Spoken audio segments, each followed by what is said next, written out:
It wasn't a new app. It wasn't a productivity hack. It wasn't even a life coach that changed my life and business. It was these 3 habits: how I carried myself, who I surrounded myself with, and just doing the hard stuff every single day, even when I didn't feel like doing it.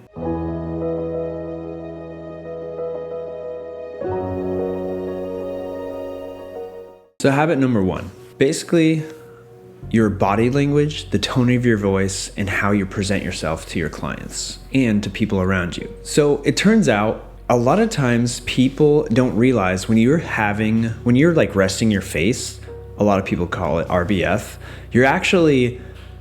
you're giving signals to people and you don't even realize it. So like if I walk into a room and I'm just like,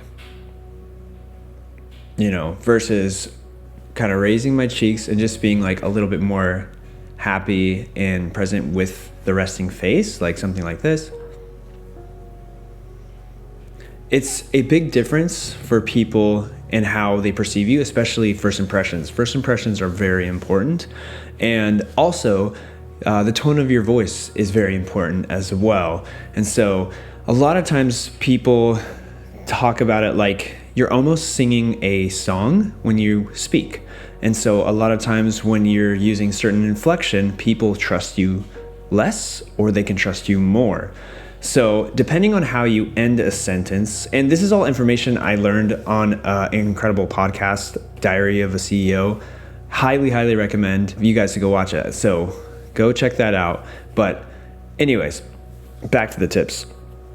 So if you end your voice in a pitch that's a little bit higher, like that, it's almost like you're questioning yourself. And they've done studies with this where doctors, they'll actually talk with their patients, and the doctors that had an inflection or pitch that raised at the end of sentences, almost sounding like, oh yeah, I know exactly what I'm doing, doesn't necessarily sound right, versus I know exactly what I'm doing.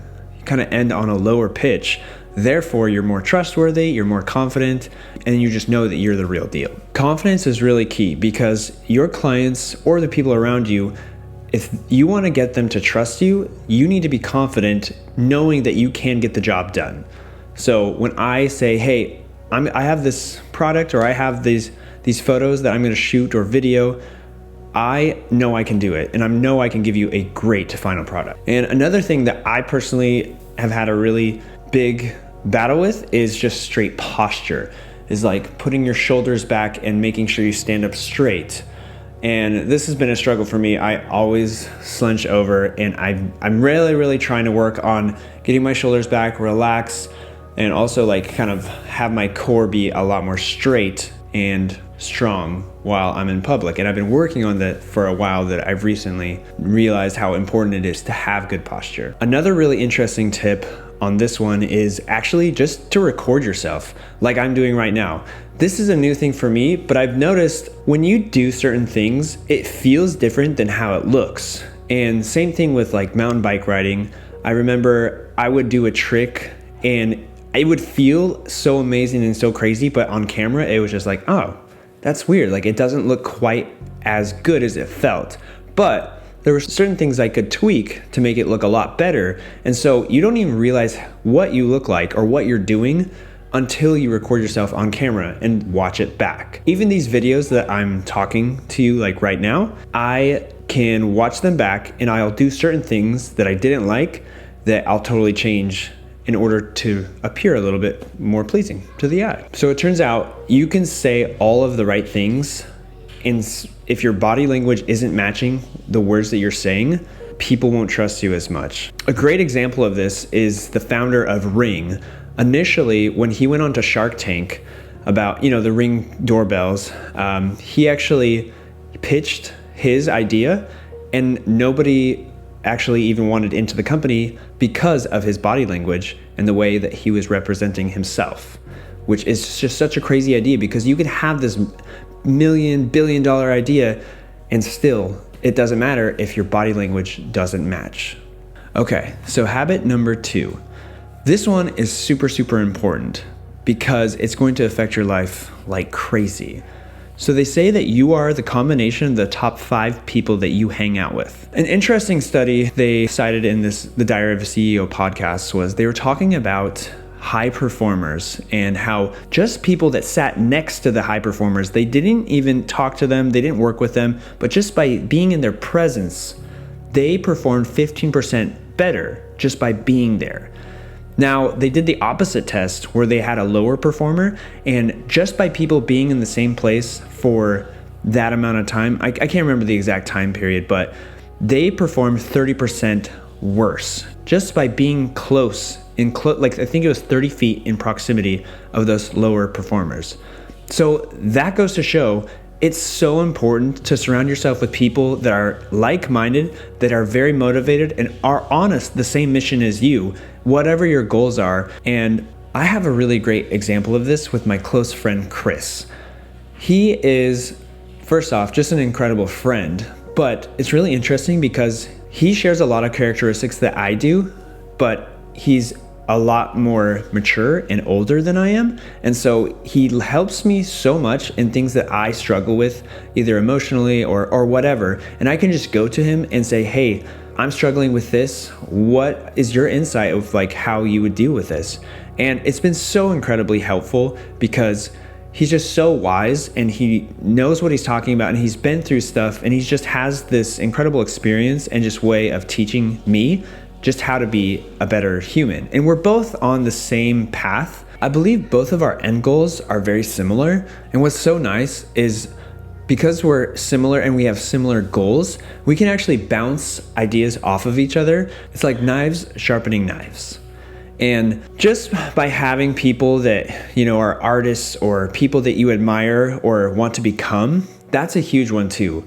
For me, I've always told myself, don't take advice from somebody that you don't want to end up like. So for instance, if you see somebody and they have an incredible relationship, they have an incredible marriage, take advice from them. But if somebody has like not a very good relationship, I would say take their advice with a grain of salt because obviously whatever they're doing is not necessarily working the best. So if somebody's just absolutely killing it financially, building businesses or growing their own business, definitely ask them for advice, one, and really listen to what they have to say. And if somebody who is like just struggling financially, I wouldn't necessarily get financial advice from them just because they don't have the track record to actually prove that their advice actually works.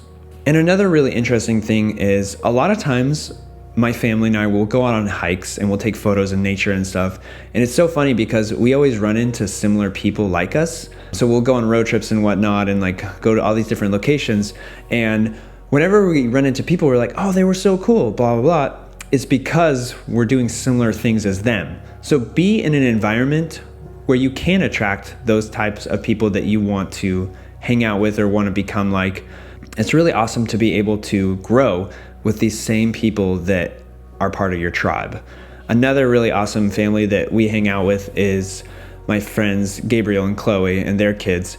And they're just so awesome. We usually travel all over the place. Our last trip, we went to Maui and we all stayed in the same exact house. And it was incredible because everything just worked so well. We would cook dinner together, do the dishes, and then like everything was just super seamless, and we lived together for the whole time we were there.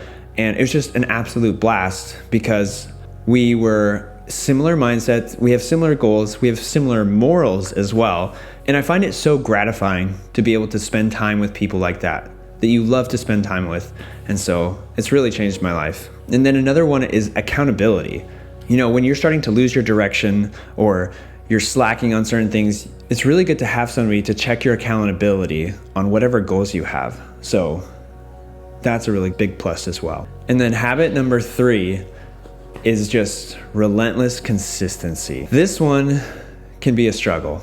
So basically in anything, whether it's weightlifting, whether it's trying to get better at anything that you're trying to do, health, finance, business, whatever, consistency could possibly be one of the most important things that you can do. And it's one of the hardest things. So just waking up, being motivated, and just showing up on time and writing emails back within a reasonable time and just being consistent with your work, with the quality of your work, with the amount of effort that you put in, whether it's kids, family, relationships, everything.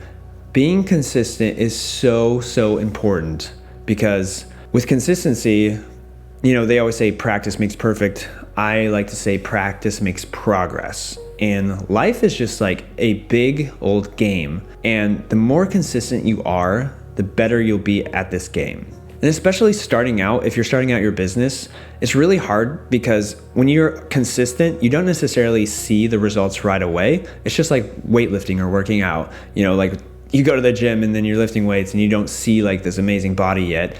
But the more and more you do it, it's like compound interest. Every single year, people realize like, oh, I'm gonna hire this guy because he shows up on time, he does good work, he's consistent, and he delivers. And then people trust people, and so they'll talk. And when they talk, you will get more jobs. Therefore, that's basically how I jump-started my career. It's just word of mouth. I've never paid a dime for advertisement, and it's always been people refer people because they trust them. And it makes sense too, because I think the same thing. Like I would trust a person that I am close to versus a giant billboard that's like, oh, like I have no idea if this person's, worth any time or whatever, like if they're good at their skill or not. So people trust people, and being consistent and showing up on time, that all is going to help you so much. So for a quick recap, show up with confidence before you even say a word. You notice how my pitch was lower when I said word? Confidence. Be ruthless about who you give your time to. And last but not least, keep showing up, especially when it's not fun. What's one habit that's changed your life or business? Leave it down in the comments below. Well, I hope you guys love that video. I'm so busy right now, it's absolutely insane. And so I'm trying to crank these out every single week, trying my hardest not to get burnt out. And yeah, I'm still motivated, so we'll see how much energy and effort I make of that. So these longer form videos where I'm just mostly talking to the camera right now, that's just going to be how videos are going to be because of the transition we're in with moving and my busy season. And yeah, I just decided to start a YouTube channel during one of the craziest transitions of my life. So I guess here we go. It's going to be a wild ride. And again, I'm so happy to be here. So I hope this helps you guys. I hope that there's some kind of value that I added to your life by watching this video. And yeah, thank you all for being here. The whole Amazon affiliate link thing is going awesome. For everybody who's buying stuff through that link, I just want to say a huge thank you. Shout out to my buddy Justin, shout out to Mama D, and shout out to Aaron. You guys are absolutely awesome. Thank you so much for buying stuff through that link. And yeah, this is like a whole new world for me. So it's wild. Anyways, I hope you guys have a great week. I'm gonna see you next Wednesday. Please watch a video linked over here.